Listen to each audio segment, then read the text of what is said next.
Halo teman-teman, Assalamualaikum warahmatullahi wabarakatuh. Assalamualaikum. Alhamdulillah, salatu wassalamu ala rasulillah wa ba'd. Jumpa lagi kita di Lentera Komunikasi. Ini momentumnya setelah Ramadan ini. Masya Ya. Allah. Pertama-tama mungkin kami dari keluarga besar ini, keluarga besar Lentera Komunikasi. Keluarga bertiga. Mengucapkan taqabbalallah minna wa minkum, siyamana wa siyamakum kullu 'am wa antum bikhair. Semoga ibadah puasa kita sebulan ini diterima oleh Allah Subhanahu wa taala dan yang paling penting diberi ganjaran yang berlipat ganda. Ya, karena mungkin ini agak relate ya menurut saya, pembahasan kita akan soal proses dan hasil. Ada satu semacam quote yang saya kira semua orang hampir tahu, yaitu Kecuali yang tidak tahu. kalian tidak tahu ya, tidak tahu ya. Quote-nya berbunyi gini, hasil itu tidak akan mengkhianati proses. Pernah dengar kan? Pernah. Saya Enggak pernah dong. saya teringat dulu ada ceritanya Abu Nawas. Saya pernah dengar kan itu? Tunggu dulu. Jadi Abu Nawas itu saking heroiknya di masanya. Dia bertanya ke hadirin, apa kalian tahu apa yang akan saya sampaikan? Oh iya. Kira-kira apa jawabannya hadirin? Ya antara tahu dan tidak tahu. Nah, jadi kalau hadirin bilang tidak tahu, tahu, silakan yang tahu Keluar. beritahu yang belum tahu. Oh iya. Assalamualaikum warahmatullahi wabarakatuh. Betul. Jadi itu yang belum tahu tak itu kata berarti mau dikasih tahu. Mau dikasih tahu. Yang sudah tahu skip. Janganlah ya, tetap nonton ya. Iya. Nah, gitu. Yang pertama mungkin dari Imran. Gimana memanai kata itu? Kan ini kan kata yang mungkin hampir semua orang, bahkan mungkin anak-anak yang penting sudah akses. Maksudnya anak-anak ini yang sudah mulai beranjak remaja ya, hampir tahu semua itu. Sudah bisa mengingat lah ya. Sudah bisa kadang tulis di caption fotonya bahwa hasil itu tidak pernah mengkhianati proses. What do you think about this quote? Proses tidak pernah mengkhianati hasil. Atau apa? Hasil. Gimana kalau dia dapat Hasil tidak pernah mengkhianati proses. gimana kalau dia dapat harta warisan langsung kaya? Nah itu juga itu menarik sebenarnya. Nah, itu kan proses juga. Proses ya? Nikahi. Nah, iya, itu menikah itu proses. Proses. Nah, kalau kau tidak nikahi tidak dapat juga kan? Iya. Iya tidak. Walaupun nah ini kan soal proses singkat atau panjang. Nah, itu saja. Tapi kalau anak orang kaya, Kalau privilege. kalau anak orang kaya ya Hati-hati ya. relatif apa namanya? Sekarang banyak orang kaya dibuntutin. Terus. Kalau anak orang kaya ya relatif apa namanya prosesnya mungkin kalau bicara pergeseran warisan atau harta itu mungkin agak cepat karena dikasih apa namanya Belum tentu kalau dia bersengketa misalnya banyak saudaranya. ya, Bunuh ya. iya. Tapi kan secara umum Tapi balik, bagaimana Anda memaknai kata itu? kalau saya memaknai kata Proses itu tidak pernah mengkhianati, hasil tidak pernah mengkhianati proses. hasil tidak pernah mengkhianati proses jadi sudah pasti. Bagaimana kira-kira gambarannya itu? Ya kalau saya secara pribadi studi kasusnya contohnya semisal gini nih. Kita dulu ini kan yang orang Islam misalnya belajar. Jangan misalnya ini orang Islam. Iya. Orang Aku Islam. yakin. Maksudnya semisal nih contoh kan Oh. untuk yang menonton kan jangan sampai bukan Islam semua kan. Kita yang Islam ini misalnya contohnya Benar guys. ya contohnya belajar mengaji. Orang yang belajar atau membaca yang namanya huruf hijaiyah itu Itu proses. dan hasilnya nanti bisa ngaji. Jadi kalau Jadi ada hasil itu tidak mengkhianati prosesnya kita. Hmm. Saya misal nih, saya tidak menyesal apa namanya bahasa di pesantren dan di pesantren saya baru belajar mengaji. Karena kan dulu pas SD harusnya belajar apa namanya belajar huruf itu kan saya jadikan apa saja tempat untuk ya kenakalan anak-anak lalu gitu. Bangku teman saya kalau pergi ngaji baru nanti pulang di rumah lapor sudah datang dari tempat ngaji. Tapi Ini ngaji kampung ya, belum di pondok. belum ada TKTPA. masih guru-guru kampung. Tapi guru-guru ya seperti itu, guru orang tua yang bacaan tempo dulu. Makanya saya tidak tahu itu bacaan tempo dulu yang kayak apa namanya alifu ya itulah. Karena saya enggak Lampro. ya itu dia. Saya enggak hafal karena dulu pas masa-masa SD itu kan masanya saya harus belajar, tapi tidak pernah kalau pergi main-main saja. Oke, pada penamu. Iya itu dia. Saya lama sekali belajar sama ibu kan enggak bisa ini.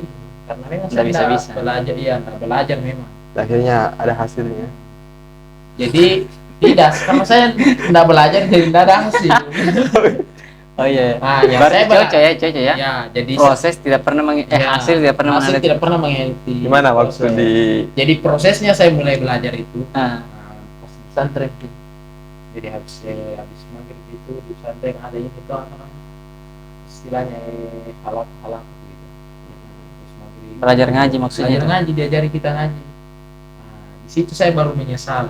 Kan orang kalau tidak mau ini tidak mau berproses, dia tidak akan menemukan hasil kan. Jadi ya artinya penyesalan selalu datang ya di akhir kan. Tepat waktu. Iya, tepat waktu cocok juga. Iya. Saya kari. Ini kan tadi dibilang Imran, artinya bisa saya simpulkan bahwa kalau kita prosesnya itu satu, hasilnya satu. Tapi bagaimana dengan di kehidupan ini kita lihat ada orang yang misalnya si A itu anggaplah prosesnya satu, dapatnya satu, tapi ada si B misalnya prosesnya satu tapi tidak dapat apa-apa atau mungkin hanya dapat setengah. Bagaimana ya soal itu? Jadi ada satu kaidah yang saya tahu.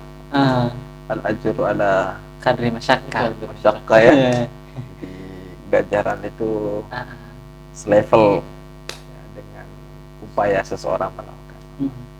Jadi misalnya kalau ditarik dalam orang beramal misalnya secara amal yang amal ibadah lah ya. Amal ibadah.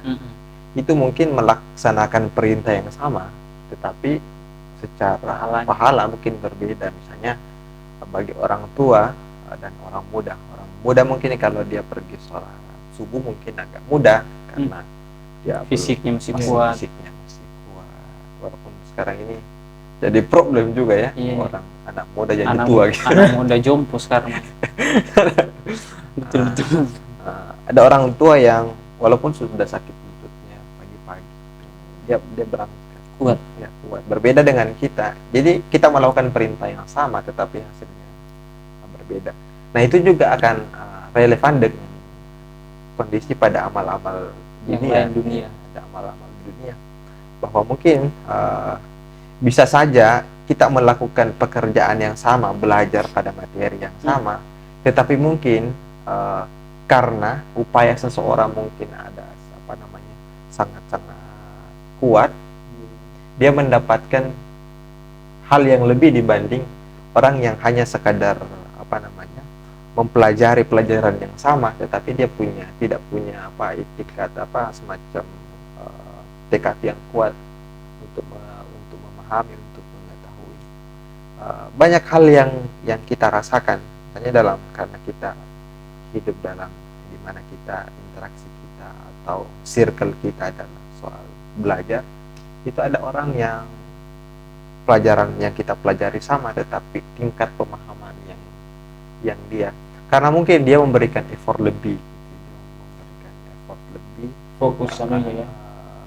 Mungkin juga dia tahu caranya mungkin atau walaupun mungkin tadi objek yang dipelajari sama, tetapi dia mendapatkan hasil yang berbeda. Misalnya tidak semua mungkin luar mutakharij ya. Walaupun alumni dia keluar dari satu universitas yang sama, tetapi outputnya sama. Itu salah satu pembuktian dari kata ini bahwa upaya itu proses itu hasilnya tidak mengkhianati prosesnya. Itu sudah, walaupun tidak bisa digeneralisir karena ada mungkin di sana faktor keberuntungan. Memang ada orang yang santai dan tergantung bagaimana dia Iya, untuk ada orang yang berjuang untuk mendapatkan. iya, ada orang yang santai sekali belajar. Dulu waktu di pondok ada teman saya yang bikin saya geleng-geleng kepala. Iya. Kita menghafal itu sudah subuh-subuh kan kita bangun kantuk-kantuk. Dia begitu dia buka Quran Langsung hafal. 15 menit, sudah menyetor. Betul betul. Iya. Kayaknya memang otaknya yang Ada dia dikasih. faktor otak. Iya, ada memang ada faktor lain Iya, selain iya. daripada. Tetapi kalau mungkin dipresentasikan, saya melihat satu realita bahwa kepintaran itu kan tidak bisa selamanya diandalkan. Karena ada satu misalnya soal kesabaran dan keuletan. Di mana-mana kita menemukan orang sukses, biasa secara kepintaran dia tidak dia tidak terlalu. Tetapi ada satu yang tidak dimiliki sama orang pintar ini kan kadang dia tidak sabaran, Sombong juga. sombong Dalam tanda juga petik artinya Tidak mau kayak sosok gitu ya. Tidak Iya, mau sudah Kamu bilang, kerja saya, sama." saya sudah tahu itu saya dan Mhm. sebagainya. Ada orang yang larinya biasa, jalannya biasa, tapi sampai. santai. Tapi karena dia Dia tekun. tekun. Iya. Dia pelajari setiap sudut-sudut jalan Iya. bisa. Saya ada satu teman itu dulu waktu di kuliah di bahasa Arab itu kan. Dia dari umum begitu masuk di Albir itu enggak tahu ngaji sekalipun. Tapi ada satu yang saya lihat itu memberi makna pada saya. Kalau ada orang yang misalnya teman sekelasnya yang lebih tahu, dia pasti datangi, tongkrongin, dampingi terus. Kejar terus. Iya, ya, kejar terus, bertanya ke dia. Kan maksudnya interaksi kita dengan dosen kan agak terbatas soal waktu. Dia datang dan alhasil ketika dia keluar, dia justru secara wibawa dan sebagainya itu lebih dapat dia dibanding orang yang mungkin mutakarrisnya dari pesantren dan sebagainya.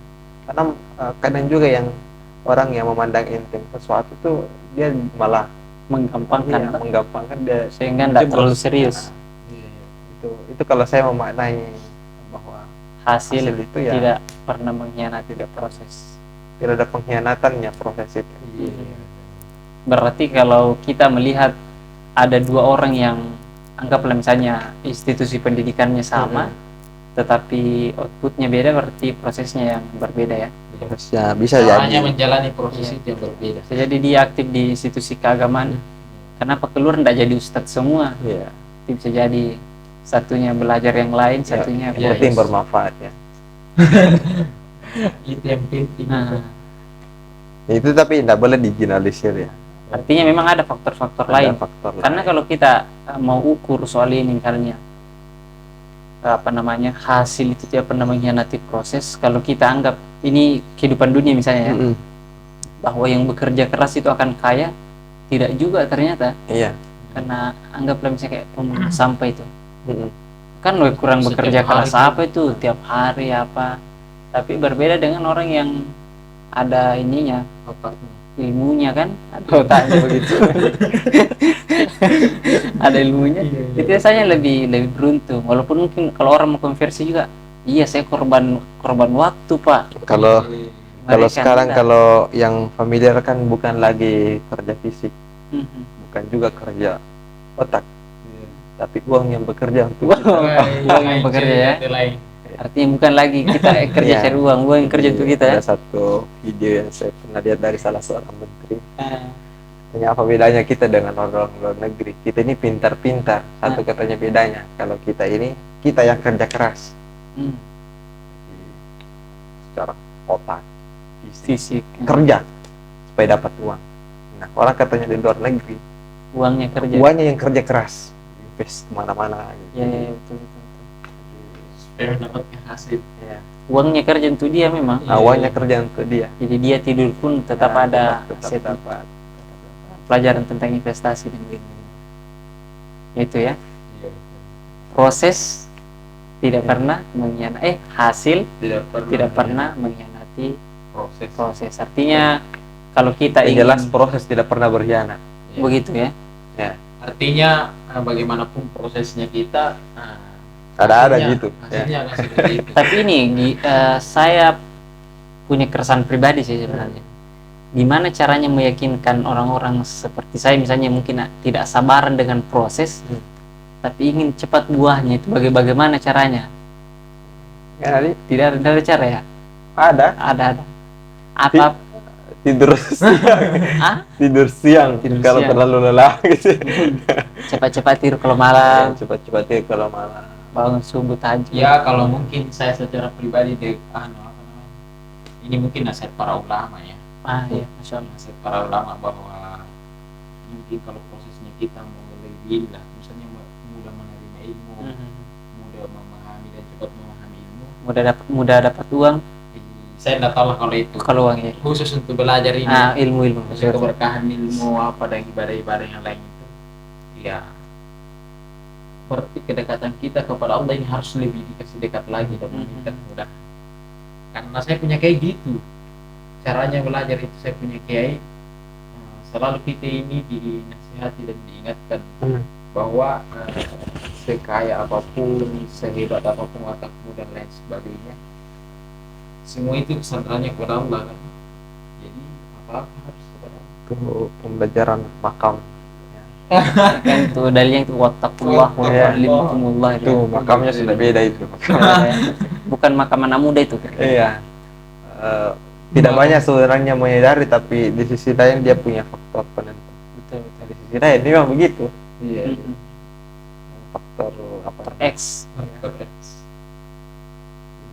Banyak orang yang apa namanya, yang dilihat secara materi saja, padahal sesungguhnya ada hal yang di luar dari jangkauan kita yang bisa Ada amalan khususnya. Iya. Wais, itu penting belajar itu. Tapi kalau hari tadi saya serius bertanya itu, Apa itu? apa yang bisa kita pesankan ke orang-orang yang dalam berproses tidak sabar tapi mau cepat dapat hasil? Atau salah pertanyaan itu ya? Tidak ada yang bisa dapat hasil kalau tidak berproses. Iya. Misalnya kayak gini, kampanye anak muda kaya itu kan menurut saya sebenarnya menyalahi kaidah ini kalau kita menganggap kaidah kan. Iya. Menurut saya tidak mungkin anak muda cepat kaya. Karena Karena masih prosesnya muda. panjang. Kalau kita menganggap misalnya usia muda sampai 30 tahun ya. Walaupun undang-undang kepemudaan sampai bilang 40 tahun, 30 tahun ya, kalau undang-undang kepemudaan toh. Iya 30 tahun misalnya. Kita yang rata-rata selesai kampus, anggaplah 22 kan? Iya. 22. Dan mayoritas juga orang selesai baru mulai kerja. Iya. Nah, kalau kita mau kaya kan salah satunya itu misalnya bisnis itu berapa tahun sih baru mulai stabil? Para pebisnis itu bilang 5 tahun baru mulai stabil. Itu stabil loh. Belum betul-betul surplus bilang ada nih banyak bisa. Maksudnya stabil bisnisnya. 22, 27, 3 tahun mami 30 tahun gitu. Menurut saya itu kampanye yang agak-agak irasional juga sih. Sebenarnya di sisi lain ada pembenaran juga. Kenapa saya bilang, karena memang kondisi kita menuntut semua kita ini menjadi kaya. Betul.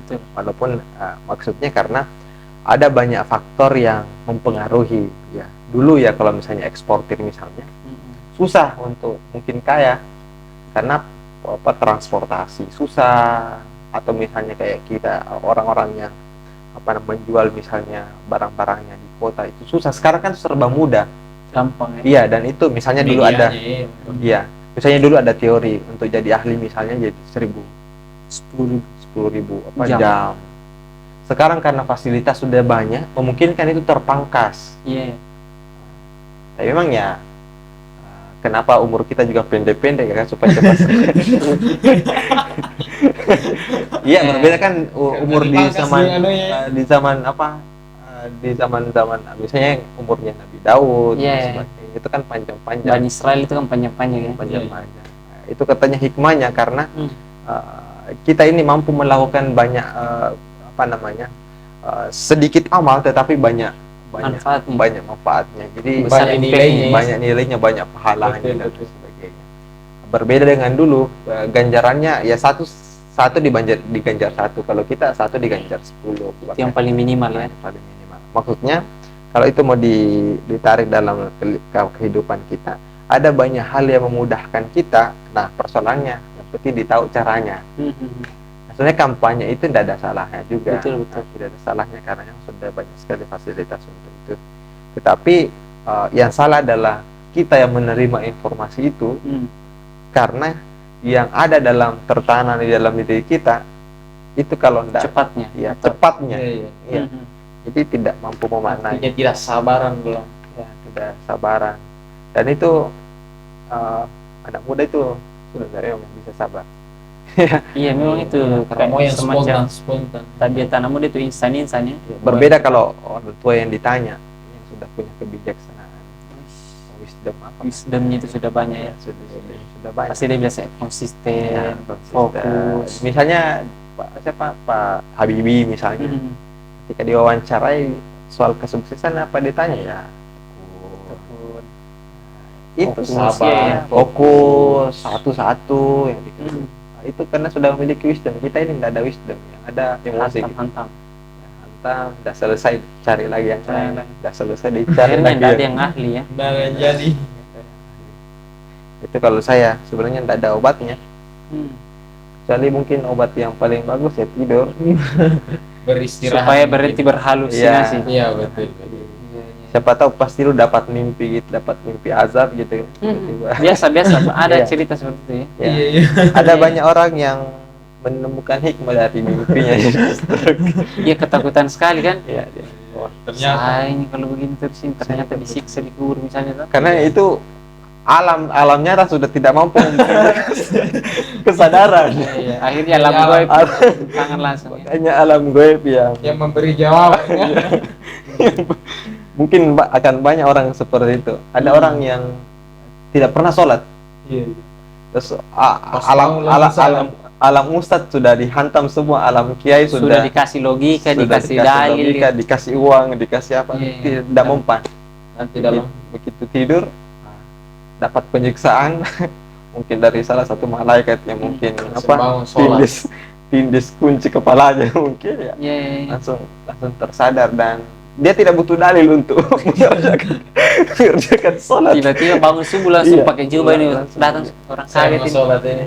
Oh, misalnya ada Tapi memang sih begitu. Itu Ada terjadi. ya, ada. Karena saya di kampung itu ada pas ini apa?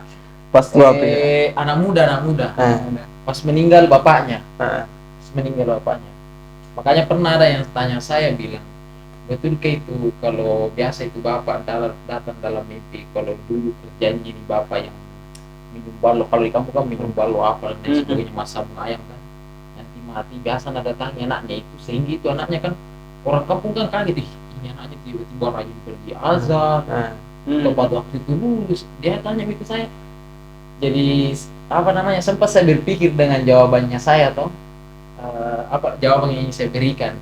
Tapi saya hanya mengatakan kepada mereka bahwa ya bisa saja itu mungkin datang dalam bentuk yang goib, mungkin dalam mimpinya ini si anak muda untuk diberikan pesan, dan dalam wujud anunya tuh orang tuanya gitu, bahwa sholat kina dan sampai seperti saya gitu yang pernah sudah merasakan. Artinya kan ini mungkin menjadi dalil untuk pikiran, sehingga kita bisa berpikir bahwa betul-betul ada seperti ini, dan itu terjadi. Makanya sampai sekarang itu anaknya rajin rajin semua sholat. Biasa memang jalur logika itu kan jalur hidayah itu kan biasa di luar dari logika pada umumnya kan? Dan itu menurut kalian tetap ini ya, tetap dalam frame yang tadi bahwa ini bagian dari proses. Iya, bagian Walaupun- daripada Iya. bagian daripada usaha ya, usaha ilahi memberikan penyadaran. Iya, betul. Itu tadi yang saya maksud, bahwa ada hal yang tidak 100% bahwa harus ada usaha seperti itu itu. dia. Biasanya Jadi ada antara cepat dan lambat saja. mungkin soal faktor ini. lain yang membuat dia harus sadar gitu. Tidak boleh tidak. Jadi Sama prosesnya sih. cepat untuk dikasih hidayah sehingga dia langsung sholat. Bisa jadi ada satu kebaikannya yang memang langsung Ya, betul. menggerakkan tak? Iya. Menggerakkan. Di tangan malaikat. Itu faktor ini faktor keberuntungan. Iya, itu kesimpulannya saya kira ya. Beruntung. Kesimpulannya itu ya bahwa semua hasil kita ini adalah akumulasi dari proses, tapi tidak semua proses bisa diukur dengan Ya, pekerjaan-pekerjaan betul. kita. dengan Ada tangan-tangan, perspektif kita. ya logika kita Logika apalagi yang kita. sangat terbatas. Jadi ada bantuan malaikat, Tuhan, Allah. Iya. Dan begitu pun juga saya kira dengan ibadah puasa yang baru kita kerjakan. Kalau kita kerjakan ini dengan baik, insya Allah hasilnya baik. Kita akan lebih dekat kepada Lebih dekat kepada Allah Subhanahu Wa Taala. Dan salah satu kata ulama yang termasuk ciri-ciri bahwa yang kemarin itu diterima adalah atau berhasil ya. Berhasil yang kemarin dilanjutkan. Ya, istimrar itu dengan puasa sunnah Syawal. Jadi jangan lupa puasa sunnah Syawal. Itu pesan terakhirnya. Sekali lagi teman-teman sekalian, selamat Idul Fitri 1444 Hijriah. Kalau masih ada burasa di rumah boleh dipanggil. Mohon maaf lahir batin. Ya. Assalamualaikum warahmatullahi wabarakatuh. Waalaikumsalam.